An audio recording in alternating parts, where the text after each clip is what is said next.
Ya, Ziva dari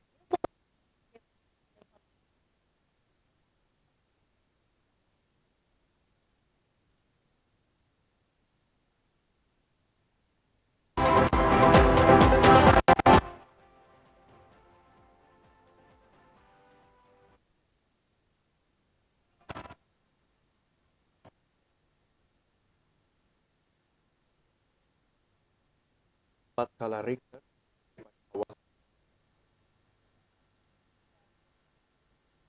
Nias diharapkan meningkatkan kewaspadaan.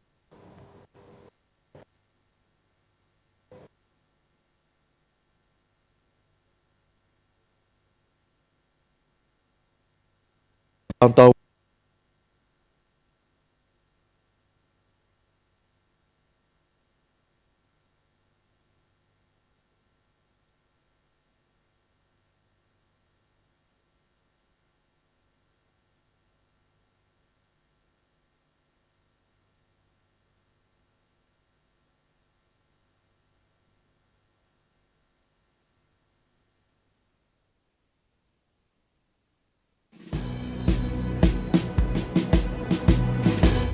Jalani hari dengan tiga wajib, wajib iman, wajib aman, wajib imun. Berolahraga, riang gembira, mencegah kita jatuh sakit. Makanan bergizi tiap hari, tidur cukup itu pasti. Dan janganlah panik, berdoa tiada henti. Wajib iman, aman, imun. Pakailah maskermu, jagalah jarakmu, cuci tanganmu selalu. Kita raih bahagia dengan iman, aman, imun. Badan sehat, bangsa kuat. Kita raih bahagia dengan iman, aman, imun. Badan sehat, bangsa kuat.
Halo Sumatera Utara. Sumatera Utara hari ini kembali menjumpai Anda untuk edisi Senin 29 Agustus 2022. Kali ini bersama kami, saya Lukman Hakim Storus. Dan saya Ziva Zahriani. Seperti biasa pemirsa, sejumlah informasi terkini seputar Sumatera Utara telah dirangkum tim redaksi kami untuk Anda. Dan berikut kita awali informasi selengkapnya.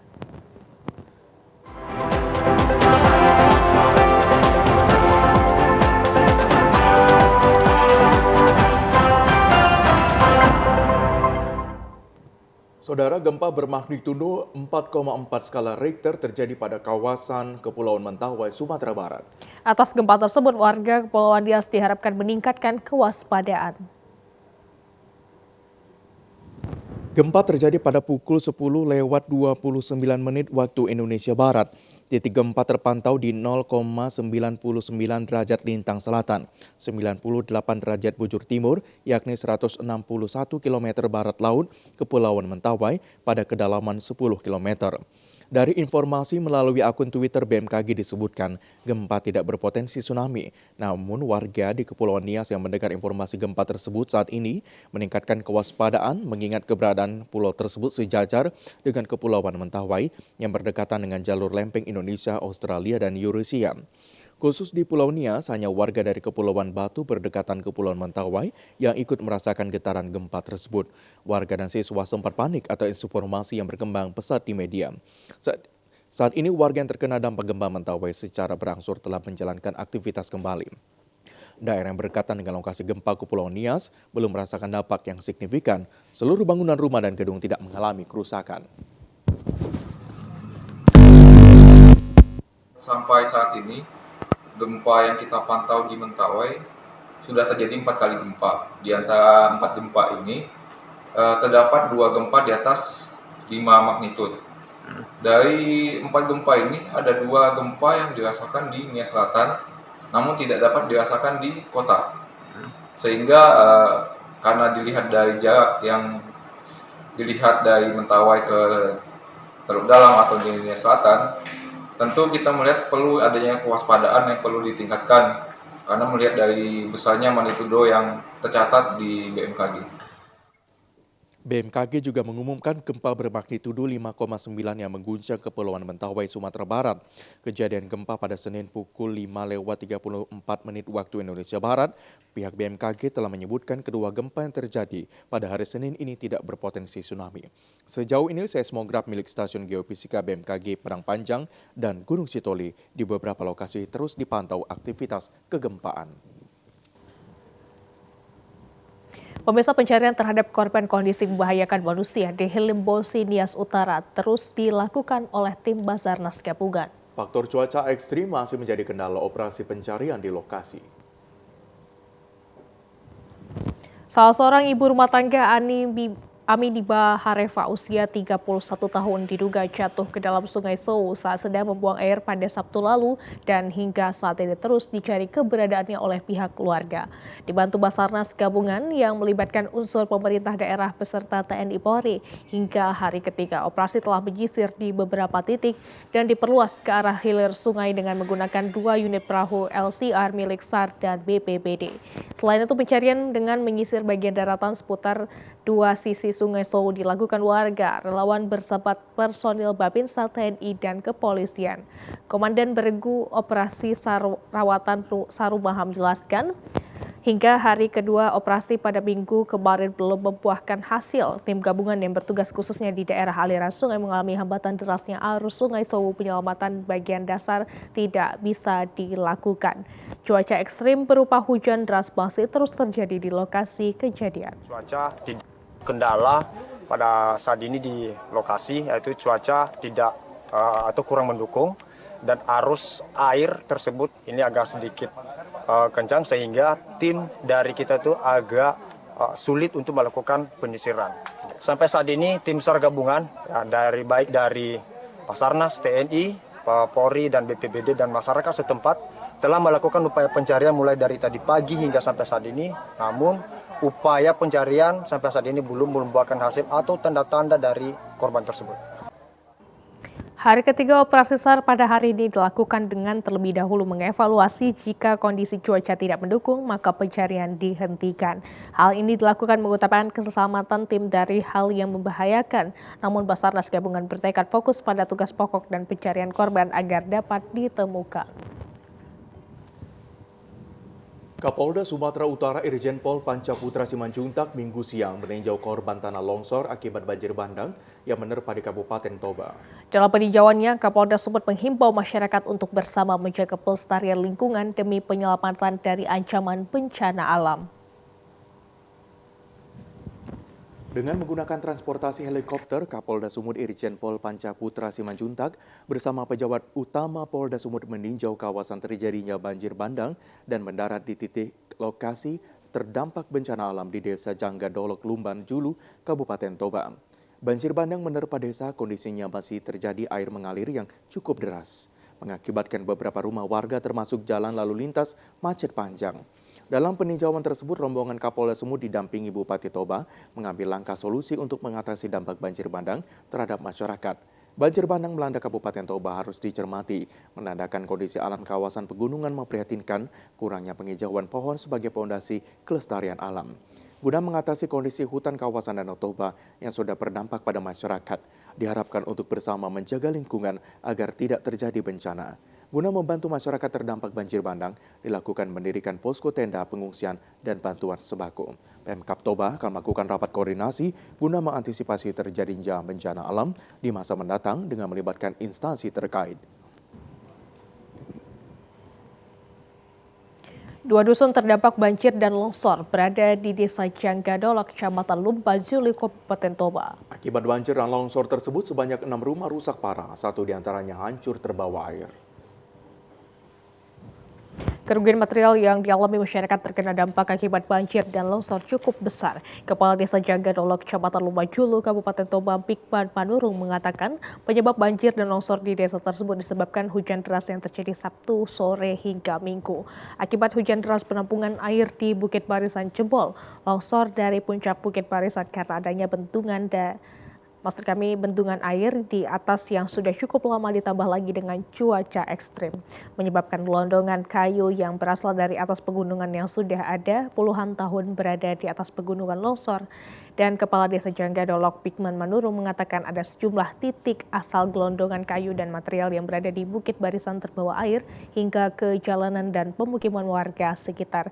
Dan 3 titik penyebab banjir berasal dari Sungai Porkahan, Sungai Golat Tendang, dan Sungai Julu. Sekarang masih posisi untuk pembersihan dan penanggulangan sementara untuk jiwa-jiwa. Kita utamakan untuk keselamatan jiwa dulu. Kalau untuk material sudah sangat besar untuk kerugiannya, termasuk rumah yang sudah terbawa hanyut. Ada 1 unit yang ini sekarang ini. Terus yang lainnya terendam, ada yang sangat parah dan sedang pembersihan. Bahkan ada yang sama sekali belum bisa dibersihkan karena bantuan itu belum ada lengkap, termasuk alatnya juga transportasi. Tadi sudah ada perintah langsung dari Kapolda, juga dari pemerintah dari kecamatan dan juga kabupaten dari Pemkab untuk dilaksanakan segera untuk pembersihan baik sampah-sampah juga yang terdampak semuanya. Pasca banjir dan longsor di Desa Jangga Dolok, Kecamatan Lumban Julu, Kabupaten Toba, petugas tengah melakukan pembersihan dan evakuasi. Gelondongan kayu dan material terlihat menumpuk di jalan lintas Sumatera Utara. Kepala Desa Jangga Dolok, Bikman Manurung menjelaskan pihaknya mengutamakan keselamatan jiwa dikarenakan kejadian tersebut mengakibatkan kerugian material yang sangat besar. Namun hingga saat ini pihaknya belum dapat mendata secara rinci kerugian akibat kejadian tersebut. Bikman mengatakan saat ini masih di tahap pembersihan dan evakuasi dan mengutamakan keselamatan jiwa. Kerugian material sudah cukup besar, termasuk 1 unit rumah yang terbawa arus dan hanyut, serta sejumlah areal persawahan dan perladangan milik warga yang terdampak banjir dan longsor. Sebagian rumah warga ada yang terendam dan saat ini sedang dibersihkan. Kapolda dan pemerintah sudah menyampaikan pembersihan dan evakuasi harus segera dikerjakan.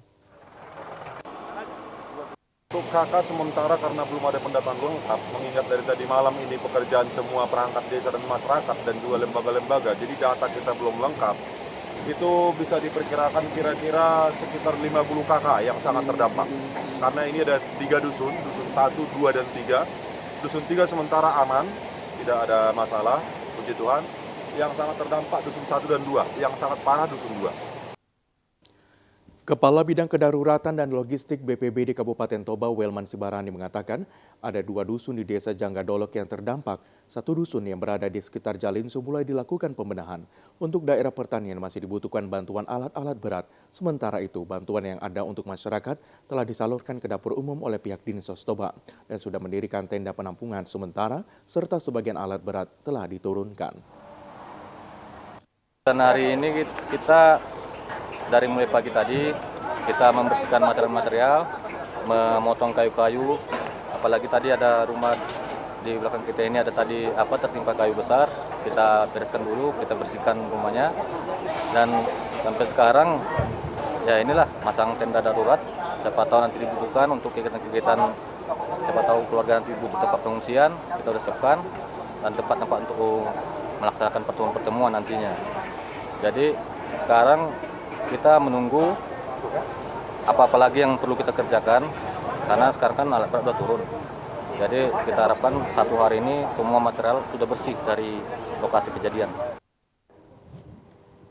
Kita ke informasi lainnya pemirsa, para ibu rumah tangga warga Medan Utara merasa bingung akibat harga telur ayam dan telur bebek naik drastis. Sebelumnya harga telur ayam per butirnya hanya Rp1.300 dan saat ini naik menjadi Rp1.700 hingga Rp1.800 per butir. Sementara harga telur bebek sebelumnya hanya Rp2.000 naik menjadi Rp3.000 hingga Rp3.500 per butir. Salah seorang pedagang telur ayam di Pasar Pagi Belawan, Sri, mengaku dagangannya sepi dari pembeli karena harga telur ayam dan telur bebek yang dijual naik cukup tinggi. Bahkan para ibu rumah tangga kebanyakan membeli dengan porsi kecil dan ia berharap pemerintah meninjau harga pasar di Medan Utara dan mengadakan operasi pasar. Selain harga telur ayam dan telur bebek, harga beras juga naik seperti beras kelas 2 harga 1 karung berisi 10 kg naik menjadi Rp120.000. Naiknya harga juga diikuti dengan harga minyak goreng curah. Harga cabai merah saat ini juga cenderung naik, bahkan beberapa hari lalu harga cabai sempat turun. Dari Rp100.000 naik menjadi Rp110.000 per kilogram. Dengan naiknya harga, jumlah kebutuhan pokok ini menyebabkan penghasilan para pedagang lebih berkurang. Pasar kami ini, ibu-ibu udah pada kebingungan, semua pada naik, tolonglah Pak, rakyatnya ini Pak, rakyat kecilnya Pak. Harga telur makin meningkat Pak, sudah 52 satu papan Pak, 54. Kalau sebelumnya cuma 39 Pak. Beras pun sudah naik Pak, semua pada naik. 100 orang warga Begulda, Kelurahan Tanah Merah, Kecamatan Binjai Selatan pagi tadi mendatangi kantor Wali Kota Binjai. Kedatangan ratusan warga yang dinominasi para ibu ini menuntut keadilan dan perlindungan kepada pemerintah dan aparat penegak hukum. Usai mendatangi Mapolres Binjai untuk meminta perlindungan hukum karena telah diserang dan diintimidasi oleh sekelompok orang yang merupakan pengelola galian C ilegal yang beroperasi di Desa Begulda, Kelurahan Tanah Merah, Kecamatan Binjai Selatan. Kejadian intimidasi ini sudah berulang kali dilakukan pasca warga meminta aparat penegak hukum dan pemerintah Kota Binjai menutup lokasi galian C ilegal karena mengakibatkan rusaknya jalan dan sumber air masyarakat. Sebagian besar masyarakat yang merupakan petani sangat membutuhkan air bersih untuk mengairi areal persawahan dan tanaman. Namun karena beroperasinya galian C ilegal tersebut, sumber air yang berasal dari sungai ditutup oleh pengusaha galian tersebut. Hal ini membuat masyarakat marah karena selama 20 tahun galian tersebut beroperasi hingga kini belum juga ada tindakan dari aparat penegak hukum dan pemerintah Kota Binjai. Menyikapi hal tersebut, anggota DPRD Sumatera Utara Zainuddin Purba yang juga warga Kelurahan Tanah Merah turut mendukung warga dengan cara mendatangi kantor Wali Kota Binjai beserta Polres Binjai segera menindak pengelola galian C ilegal tersebut. Karena lokasi galian merupakan lahan perkebunan sehingga tidak bisa diperjualbelikan. Zainuddin Purba menambahkan intimidasi dan serangan yang dialami masyarakat dilakukan pengusaha galian C yang berada di Kelurahan Tanah Merah. Minta Wali Kota harus tegas kerjasama dengan Kapolres dan Dim tutup galian C ilegal karena inilah semua sumber masalah di kota ini. ditambah masalah narkoba. Jadi di situ komplek lah pokoknya. Yang ilegal tuh kompleks, komplit. Sejumlah informasi menarik lainnya akan hadir usai jeda pariwara berikut ini. Tetaplah bersama kami.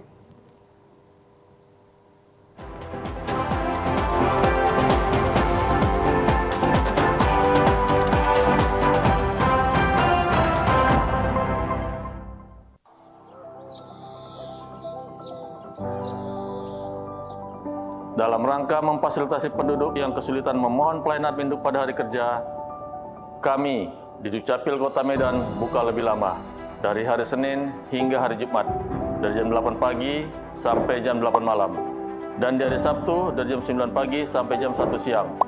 Mari mengurus dokumen kependudukan kita, karena itu penting. Iklan layanan masyarakat ini dipersembahkan oleh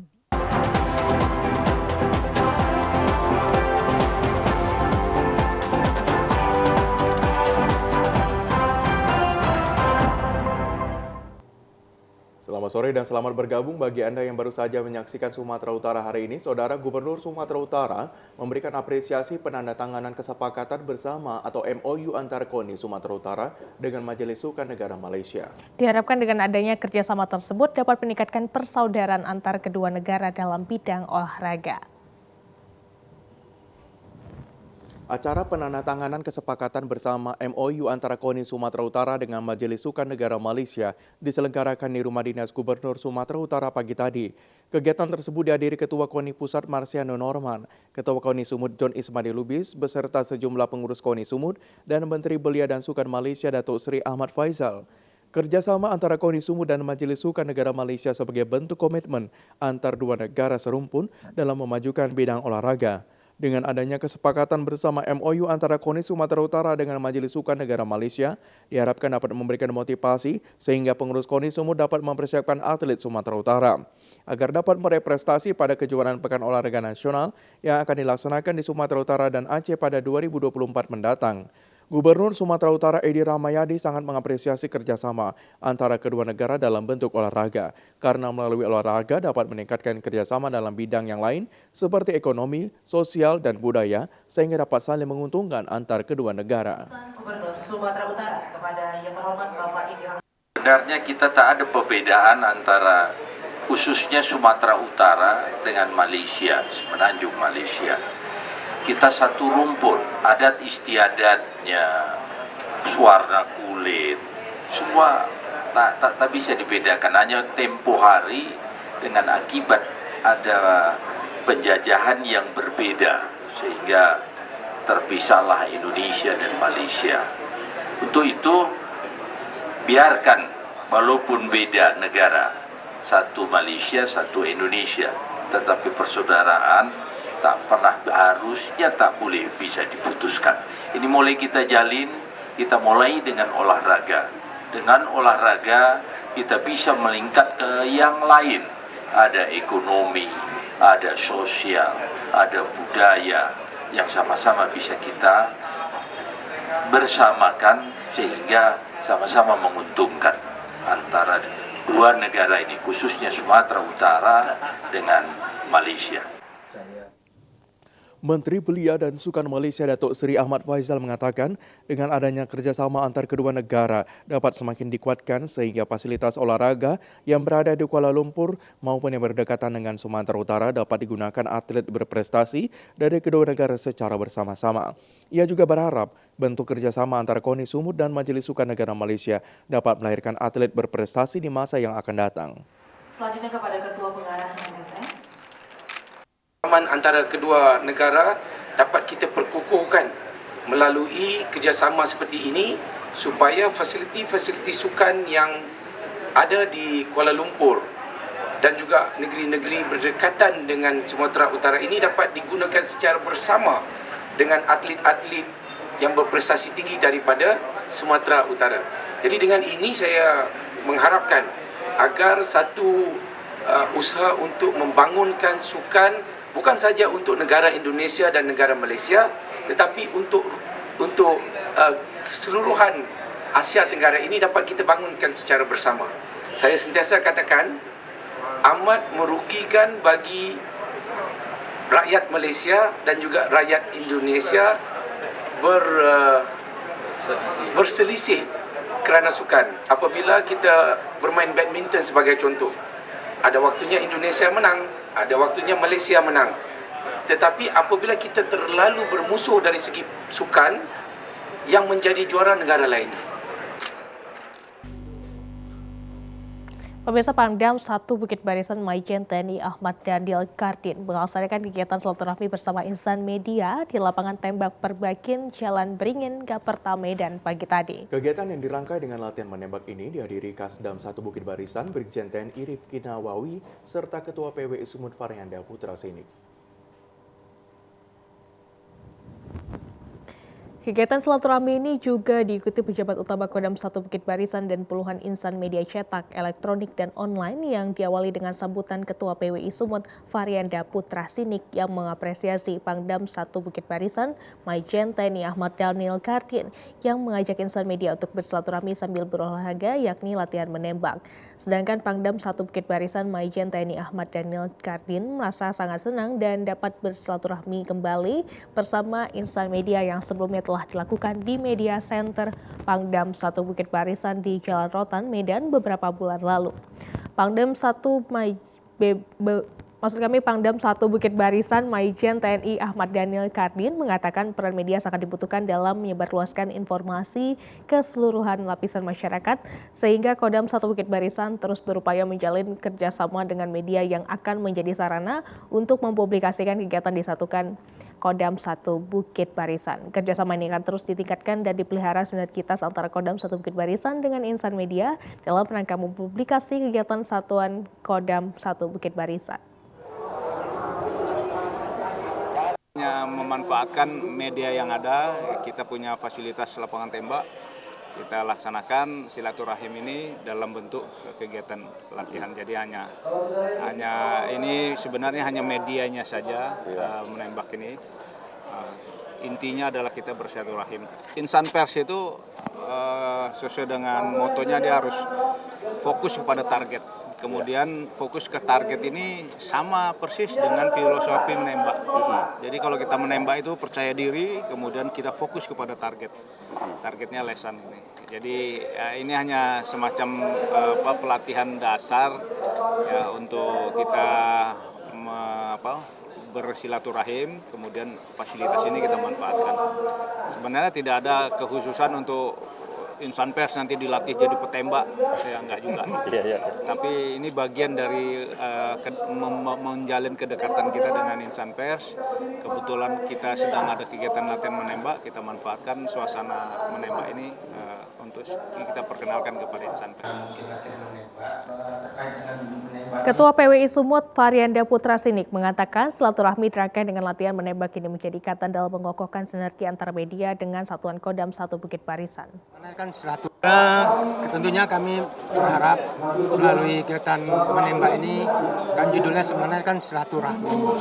Ya, harapan kami agar hubungan wartawan atau media dengan Kodam 1 Bukit Barisan yang sudah baik sekarang ke depan lebih baik lagi, lebih tingkatkan lagi. Kalau sekarang kami latihan menembak di sini pakai senjata laras pendek, mudah-mudahan nanti entah di mana senjata laras panjang. Itulah peningkatan. Kegiatan yang penuh kekerapan dan kebersamaan ini dilanjutkan dengan latihan menembak bersama serta dilanjutkan pembagian bingkisan. Universitas Islam Sumatera Utara mewisuda sebanyak 1.191 lulusan secara tatap muka di Medan Sabtu siang. Sebagai salah satu perguruan tinggi tertua di Sumatera Utara, telah banyak meraih prestasi pengembangan kualitas SDM dan siap mewujudkan akreditasi unggul. Wisuda UISU periode kedua tahun akademik 2021-2022 dihadiri Wakil Gubernur Sumatera Utara, Musa Rajeksa, Ketua Umum Yayasan UISU Profesor Ismet Daniel Nasution, Pelaksana Tugas L2 Dikti Sumut Ibnu Hajar, Ketua Aptisi Sumut Muhammad Isa Indrawan, dan tokoh masyarakat serta ulama Sumatera Utara. Rektor UISU Dr. Yan Harja Maludin mengatakan, penerapan ilmu pengetahuan selama di bangku perkuliahan menjadi bekal kehidupan bermanfaat bagi halayak orang banyak. Pendidikan penting dalam membangun karakter bangsa dan membentuk kompetensi mencerdaskan kehidupan di era globalisasi saat ini. Menghadapi era teknologi 4.0 memerlukan sumber daya manusia yang mampu mengikuti perkembangan segala hal. Dengan demikian, kesadaran pentingnya pendidikan untuk kemajuan bangsa menjadi pendorong membangun karakter dan pola pikir yang unggul. Proses pendidikan menggabungkan kurikulum SNPT dan Islamisasi, melahirkan insan karakter yang kompetensi menguasai nilai keislaman. Pencapaian prestasi yang diraih Wisu optimis meningkatkan kualitas SDM menuju perguruan tinggi unggul. Islam Sumatera Utara di 2026 itu mentargetkan menjadi universitas yang unggul. Ya, salah satu upaya yang kita lakukan adalah meningkatkan kualifikasi dosen-dosen kita untuk berkualifikasi doktor S3. Hari ini jumlah kita itu masih 13,7% dan kita ingin mengejar angka 33% pada tahun 2026 yang akan datang. Dan meningkatkan kegiatan-kegiatan penelitian yang mengakar ke masyarakat dan pengabdian kepada masyarakat secara terintegrasi. Wakil Gubernur Sumatera Utara Musa Rajeksa berharap para lulusan harus memiliki jiwa entrepreneur dan mampu menguasai teknologi. Di era digital ini mereka juga harus mempunyai ilmu yang mampu untuk ikut dalam baik itu dalam usaha ataupun dalam kehidupannya sehari-hari bisa mengikuti teknologi yang ada karena dunia ini akan berkembang. Tidak hanya sebatas kita berpikir lokal, tidak hanya sebatas Indonesia, tapi kita harus bisa juga bersaing dengan dunia negara-negara luar yang sudah lebih maju. Universitas Islam Sumatera Utara siap melahirkan lulusan berkarakter unggul dan berwawasan Islamiyah guna mewujudkan Indonesia maju. Pemirsa, alumni perguruan tinggi memiliki peran yang sangat strategis dalam mengabdikan ilmu dan bekerja di tengah masyarakat sesuai dengan Tridharma perguruan tinggi. Potensi diri dimiliki alumni perguruan tinggi dapat diimplementasikan dengan penguatan sinergitas guna mewujudkan Indonesia maju. Alumni di perguruan tinggi memiliki peranan penting dalam kemajuan pendidikan sehingga diharapkan memberikan kontribusi positif melahirkan generasi muda yang tangguh dan mandiri, mewujudkan pembangunan bangsa sejahtera. Untuk mewujudkan hal tersebut dibutuhkan solidaritas para alumni mengembangkan potensi diri mengabdi dalam membangun sinergitas. Kedekatan erat antar alumni menjadi nilai tambah bagi para lulusan baru yang belum mendapatkan kesempatan bekerja sehingga mereka dapat mengembangkan bakat melalui organisasi alumni. Selain memberikan kontribusi kepada perguruan tinggi, para alumni yang dihimpun dalam organisasi dapat membuka konektivitas atau relasi yang luas dalam mendukung lulusan yang memiliki bakat untuk berkarya. Potensi alumni harus mendukung dan dikembangkan dengan memberdayakan potensi perguruan melalui organisasi sehingga dapat memberi manfaat pembangunan bangsa. Saudara, dalam rangka melestarikan kebaya nasional, para tokoh dan perempuan Sumatera Utara mengikuti parade kebaya nasional yang dilakukan kemarin di lapangan Benteng Medan. Parade kebaya nasional yang diikuti 15.000 perempuan Sumut ini sebagai upaya pengajuan kepada UNESCO untuk menjadi warisan budaya tak benda. Kebaya bukan hanya sekedar pakaian yang dikenakan, namun lebih dari itu, kebaya memiliki filosofi, salah satunya bentuk yang melambangkan kesederhanaan, anggun, dan penuh dengan kepribadian. Selain itu, potongan yang membentuk tubuh melambangkan wanita yang harus bisa menjaga diri serta jari dan stagen melambangkan kelemahan kelembutan setiap wanita yang mengenakannya. Oleh sebab itu, kebaya menjadi lambang dan nilai-nilai yang diharapkan dari seorang perempuan yang dapat beradaptasi, luwes, lemah lembut, sabar, dan mandiri dalam menjaga diri sendiri. Dengan penggunaan kebaya, setiap perempuan dapat memberikan nilai filosofi dan keberagaman daerah yang ada di Indonesia. Ditambah lagi saat ini, kebaya dapat dipadu-padankan dengan sarung khas daerah yang dimiliki masing-masing budaya. Sebagai warisan leluhur yang syarat makna nilai kehidupan, sudah selayaknya kebaya harus dilestarikan dan menjadi bagian hidup agar tidak tergerus oleh tren fashion masa kini. Ketua Panitia Syafitri E. Tambunan mengatakan sangat bangga gelaran parade kebaya nasional yang dilaksanakan di Medan, Sumatera Utara karena diikuti 15.000 perempuan Sumatera Utara. Ia berharap agar pengajuan ke UNESCO ini dapat segera diakui sebagai kekayaan budaya Indonesia. Syukur bahwa pada hari ini parade dan gebiar berkebaya nasional sudah kita laksanakan dengan sukses di Sumatera Utara.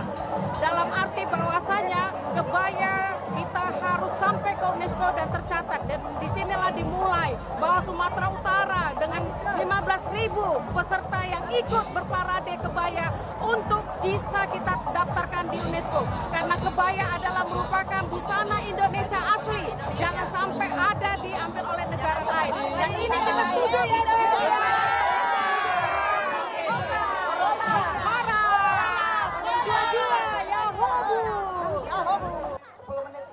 Ketua BPDPP KMDT Edison Manurung sangat mendukung kegiatan Parade Kebaya Nusantara ini, apalagi diikuti 15.000 perempuan dari 33 kabupaten kota. Untuk itu, Edison Manurung berjanji akan memperjuangkan pengajuan kebaya sebagai warisan budaya nasional untuk diakui UNESCO. Setelah diakui UNESCO, kedepannya diharapkan dapat ditetapkan pemerintah sebagai Hari Kebaya Nasional di Indonesia. Pemirsa, para perempuan Sumatera Utara sangat mendukung Parade Kebaya Nasional yang digelar di Medan karena merupakan bagian dari pelestarian kekayaan budaya bangsa. Melalui bentuk dukungan yang dilakukan para perempuan Sumatera Utara pada Parade Berkebaya Nasional ini, diharapkan mendapat pengakuan dari UNESCO. Berikut tanggapan perempuan Sumatera Utara terkait kebaya menuju pengakuan UNESCO. Wanita Swadiri Indonesia, saya hadir di tengah-tengah ribuan perempuan Sumatera Utara yang hebat dan keren di lapangan Benteng, Medan, Sumatera Utara pada hari ini untuk ikut mensukseskan bahwa kebaya itu adalah warisan dari leluhur bangsa Indonesia, di mana kita harus turut serta dalam membela bahwa berkebaya itu adalah salah satu warisan leluhur bangsa. Jadi kita perlu melestarikannya, dan kita juga sebagai perempuan yang organisasi di Sumatera Utara ini kita ikut mendukung penuh untuk berkebaya goes to UNESCO. Kita sudah sama-sama perempuan Sumatera Utara mengadakan acara gebiar kebaya nasional menuju UNESCO sebagai penyelenggaranya Bunda Indah. Kami sebagai perempuan Sumatera Utara bersama-sama dengan beliau ikut serta di dalam mendukung acara ini. Karena apa? Kita adalah perempuan. Perempuanlah yang harus mempertahankan budaya bangsa kita. Untuk membangkitkan dan melestarikannya, kita jangan lupa warisan dari leluhur kita. Marilah kita budayakan warisan leluhur kita dengan berkebaya. Jangan sampai budaya kita dicap oleh negara lain. Jadi marilah kita bersama-sama membangkitkan dan mempertahankan kebudayaan kita. Mari perempuan Sumatera Utara, hebat dan tangguh. Kebaya nasional ini yang para wanita di Sumut ini jangan sampai menghilangkan budaya kita yang menggunakan kebaya, karena jangan sampai budaya berkebaya di Indonesia, terutama Sumut ini, hilang begitu saja, diambil oleh negara lain. Jadi motivasi saya untuk kedepannya teruslah dibuat seterus-terusnya berkebaya nasional seperti ini. Dan kepada Bunda Indah kami sangat berterima kasih sekali diselenggarakannya acara berkebaya nasional para wanita se-Sumut. Saudara, berbagai lapisan masyarakat termasuk sejumlah pendidik menyatakan lembaga penyiaran publik LPP TVRI pada HUT-nya yang ke-60 tahun 2022 ini telah banyak memberikan informasi kepada rakyat Indonesia, baik itu berita, seni, budaya, pendidikan, hiburan, dan olahraga, serta tayangan lainnya. Bagaimana tanggapan sejumlah pendidik terhadap berbagai tayangan LPP TVRI terkait HUT-nya yang ke-60? Dan berikut kita saksikan pernyataannya. Kemudian saya percaya bahwa TVRI satu-satunya lembaga penyiaran publik sebagai lembaga penyiaran pemersatu bangsa. Kami meyakini bahwa selama ini TVRI sudah melaksanakan fungsinya dengan baik dalam penyiaran berita-berita baik secara daerah maupun nasional, dalam budaya, pendidikan, apalagi olahraga sudah dapat kita nikmati dengan baik. Sebagai warga masyarakat, terutama warga pendidikan, saya dari keluarga besar SMK Negeri 6 Medan menyampaikan selamat ulang tahun ke-60 TVRI, semoga semakin jaya. TVRI luar biasa. Selama ini dengan usia yang ke-60, tentunya penyiaran TVRI sudah sangat bagus. Konten-konten siarannya mulai dari budaya, tentang olahraga, tentang khususnya sebagai pendidik, khususnya di bidang pendidikan, sudah luar biasa. Tapi untuk ulang tahun yang ke-60 ini kami berharap TPRI lebih meningkatkan lagi khususnya di bidang pendidikan, karena apalagi sekarang kurikulum negara kita Indonesia, kurikulumnya sudah baru, kurikulum merdeka. Kami berharap TPRI juga bisa ikut mensosialisasikan kurikulum merdeka yang sekarang diprogramkan oleh Kemendikbudristek biar lebih membudaya masyarakat di seluruh wilayah Indonesia. Mengenai siaran atau tayangan daripada TPRI, seluruhnya sudah bagus, baik di bidang penyiaran, di bidang acara-acara yang disiarkan, maupun olahraga, pendidikan, hiburan, kebudayaan, menurut penglihatan kami sudah cukup bagus. Tapi ya seperti biasanya perlulah ditingkatkan, Pak. Apalagi ini TPRI kan merupakan TPRI pemersatu bangsa. Ya perlu juga siaran-siaran dari daerah tertinggal, misalnya pedesaan, Pak, ya agar lebih ditingkatkan supaya kita juga mengenal bagaimana perkembangan di pedesaan sebagai salah satu tujuan pembangunan nasional di negara kita. Nah, sebagai pendidik, sejumlah informasi menarik lainnya akan kami hadirkan usai jeda. Tetaplah bersama kami.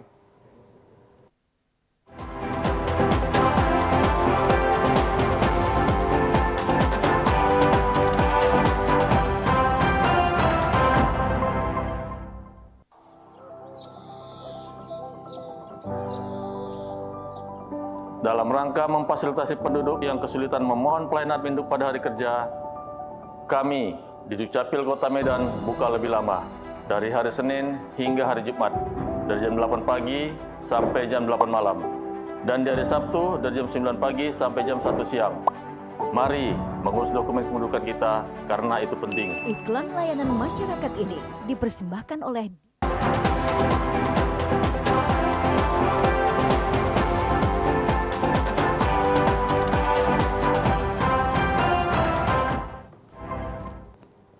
Untuk mendukung program pemerintah Indonesia Sehat Organisasi Kepemudaan di Kabupaten Labuan Batu Utara yang mengadakan vaksinasi dan donor darah massal. Kegiatan sosial ini bertujuan meningkatkan hubungan silaturahmi antara warga dengan organisasi bersama pemerintah setempat.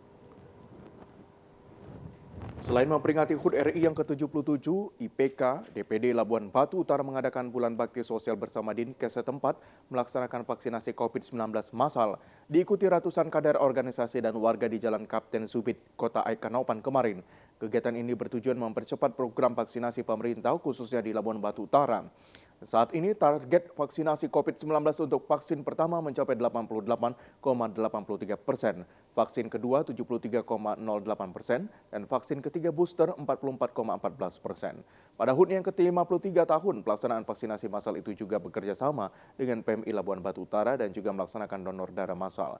Ketua IPK DPD Labuan Batu Utara Hermanto Simalango menjelaskan pada bulan bakti sosial bersamaan dengan HUT RI dan HUT IPK, selain melaksanakan vaksinasi dan donor darah massal, pada kesempatan ini juga kader IPK memberikan tali asi kepada puluhan warga miskin dan anak yatim. HUT kemerdekaan Indonesia ke-77 sekaligus juga IPK Indonesia merayakan hari ulang tahun yang ke-53 kami, keluarga besar DPD IPK Kabupaten Labuan Batu Utara melakukan kegiatan vaksinasi booster dan donor darah, dan kami juga melakukan kegiatan santunan anak yatim bagi kaum duafa. Kita ke informasi lainnya pemirsa, Dojo Sejati Prestasi Medan keluar sebagai juara umum pada Kejurda Funakoshi Karate Do Indonesia memperebutkan Piala Pangdam 1 Bukit Barisan tahun 2022. Dojo Sejati Perkasa Medan menjadi juara umum usai merebut 11 medali emas, 12 perak, dan 22 perunggu. Keberhasilan Dojo Sejati Prestasi Medan menjadi juara umum setelah berjuang keras di final mengalahkan lawan tandingnya. Sedangkan Dojo Deli Serdang harus puas di posisi kedua dengan raihan 8 emas, 7 perak, dan 17 perunggu. Di posisi ketiga, Dojo Nasdem Medan Denai dengan 5 emas, 3 perak, dan 4 perunggu. Untuk Best of the Best, Komite Kadet Putri diraih Jannah dari Funakoshi Padang Setempuan dan Putra diraih M. Raihan dari Dojo Sejati Perkasa Medan.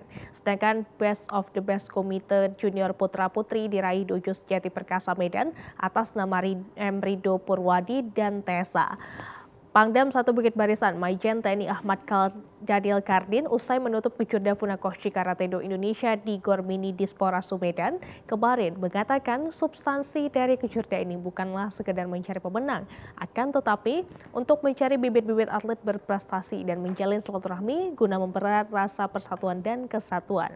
Pangdam 1 Bukit Barisan juga mengatakan para pemenang kejurda ini akan dipersiapkan mewakili Sumatera Utara pada kejurnas yang akan diselenggarakan Oktober mendatang di Sumatera Barat dan persiapan menuju PON 2024.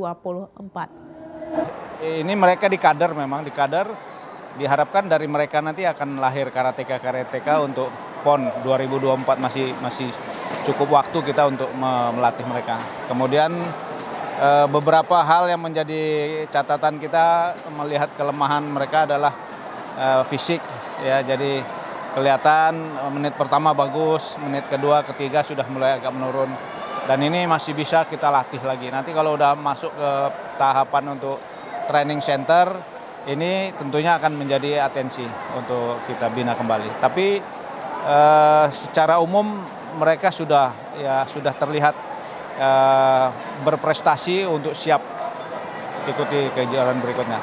Dan ke depan kita akan lakukan ini secara berkesinambungan. Pertama ini khusus Funakoshi, mungkin ke depan kita buat nanti open turnamen. Jadi dari karateka dari kecabangan yang lain juga bisa ikut. Salah seorang karateka Mukhtar Sorito Ambarita mengatakan untuk menjadi juara umum tidaklah mudah. Banyak kendala yang dihadapi, diantaranya sarana latihan yang tidak memadai, namun dengan semangat yang tinggi mampu meraih prestasi. Prosesnya sangat panjang, tidak mudah. Banyak sekali kesulitan yang kami alami. Mungkin dari bentuk tempat latihan, karena kami kan latihan di outdoor tuh. Sering hujan, kadang kami mencari tempat yang lebih sempit kadang, karena itu tertutupnya sempit gitu. Jadi prosesnya cukup panjang, memang atlet pun sudah sangat berjuang sekali untuk mendapatkan medali. Ya, jadi itu saja, karena di karate ini saya pribadi sudah 14 tahun menjadi anggota karate, dan saya juga bertekun sekarang sudah menjadi guru di salah satu SMP negeri 34 Medan. Saya sekarang menjadi guru PJOK. Nah, itulah mungkin yang bisa saya berikan pada hari ini, dan salam olahraga sportif. Banyak cara dilakukan masyarakat pedesaan untuk merayakan acara pesta maupun HUT kemerdekaan Republik Indonesia. Salah satunya kesenian tradisional kuda lumping yang hampir langka dan jarang digelar di tengah masyarakat. Masyarakat di Kelurahan Tandem Hilir, Kota Binjai hampir setiap tahun dihibur dengan permainan kuda lumping, termasuk pada setiap peringatan HUT kemerdekaan Republik Indonesia. Animo masyarakat menyaksikan permainan kuda lumping cukup tinggi. Masyarakat berbondong-bondong dan rela berdiri untuk menonton kuda lumping yang jarang ditampilkan. Menurut seorang pemain gandang, Angga, permainan kuda lumping identik dengan bunyi alat musik seperti gendang, gong, gamelan, dan musik lainnya. Dengan menggunakan sound system seadanya merupakan undangan terbuka bagi masyarakat untuk datang ke lapangan tanpa dipungut biaya, dan hanya keikhlasan masyarakat memberikan sedikit rezeki kepada pemain kuda lumping sambil menyaksikan aksi para penari kuda lumping yang terkadang tidak masuk akal. Gerakan-gerakan dinamis dan agresif dibumbui dengan aura mistis dari penari kuda lumping menjadi daya tarik bagi masyarakat. Diselingi pukulan cambuk dan musik tradisional yang memukau, kuda lumping menjadi tontonan favorit masyarakat. Angga mengakui seni kuda lumping yang sudah 20 tahun merupakan warisan turun-temurun dari kakek neneknya yang berharap masyarakat mencintai dan selalu menantikan seni tradisional ini. Sudah ada sekitar hampir 20 tahunan lebih. Turun-temurun ya? Iya, turun-menurun. Awalnya dari siapa dulu? Orang tua? Dari kakek. Udah jarang ya Dek ya ini. Jadi harapannya apa Dek? Harapannya seni ini agar dapat dilestarikan dan semakin maju lagi ke depannya. Tradisional kuda lumping Warti mengatakan setiap digelar acara kuda lumping selalu ramai, termasuk saat memperingati Hari Kemerdekaan Republik Indonesia. Selalu ramai penonton yang dibarengi unsur kesurupan, kerap dinanti penonton. Para pemain antara 2 hingga 5 orang dengan diiringi musik, mereka menari di atas pundak kuda lumping. Semakin keras iringan musik, maka para pemain kuda lumping semakin lincah. Warti berharap pemerintah daerah dapat melestarikan budaya kuda lumping yang berasal dari Pulau Jawa ini agar tidak punah dan tetap dinanti masyarakat luas. Kita harus kelestarikan lagi ya kan, supaya jangan kita ini punah. Kelestarian ini kan kita perlu dilestarikan ya kan Bu. Selalu ada Bu? Selalu ada, sering kami main. Apalagi tanggal 17 ya? Tanggal 17 kami main di pendopo sana, di pendopo gudang kopi Bu. Di situ. Gimana banyak selalu rame gini ya? Rame, selalu rame. Kalau kesenian ini selalu rame Bu, dilihat orang gitu. Berapa jam? Sampai malam Bu, sampai nanti kami kan habis asar main. Nanti sampai jam maghrib berhenti, selesai main lagi jam 8 sampai selesai jam 11, jam 12 gitulah.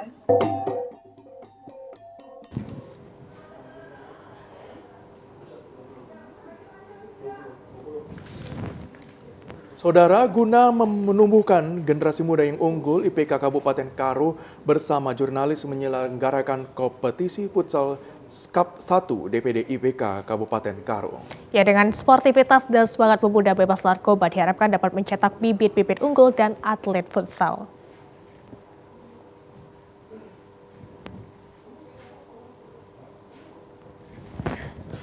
Ketua DPD IPK Kabupaten Karo, Gembira Ginting, mengatakan sebanyak 32 peserta mengikuti kompetisi futsal Cup 1 DPD IPK Kabupaten Karo di Torong Futsal Kabanjahe. Dengan mengunjung sportivitas menciptakan generasi muda yang unggul di Kabupaten Karo, DPD IPK Karo bersama insan pers jurnalis Kabupaten Karo menyelenggarakan turnamen futsal untuk mendukung kegiatan positif yang bertemakan semangat pemuda. Hal ini tentu akan memberikan kontribusi bagi masyarakat, khususnya pemuda di Kabupaten Karo, sebagai ajang pengembangan diri. Kegiatan ini juga merupakan dukungan terhadap kegiatan positif generasi muda guna menumbuhkan semangat pemuda agar bebas dari penyalahgunaan narkoba. Selain itu, meningkatkan prestasi pemuda Kabupaten Karo, khususnya di bidang olahraga futsal dan sebagai sarana penyaluran bakat pemuda, sebagai ajang mencari bibit-bibit pemuda futsal yang berkualitas dan menjadi atlet futsal yang bisa mengharumkan Kabupaten Karo. Turnamen futsal IPK Kabupaten Karo ini menjadi agenda rutin turnamen olahraga futsal setiap tahunnya. Tujuan kita untuk membawa mereka pemuda ini berorientasi ke olahraga dan menghindari narkoba. Harapan kita ke depannya semoga anak muda terus menggalang olahraga dan menghindari narkoba itu. Siap. Agar Kabupaten Karo ini sehat dan bebas dari narkoba. Informasi tadi mengakhiri jumpa kita di Sumatera Utara hari ini. Mewakili kerabat kerja yang bertugas, saya Lukman Hakim Storus. Dan saya Azifah Zahdeni. Selamat sore dan sampai jumpa.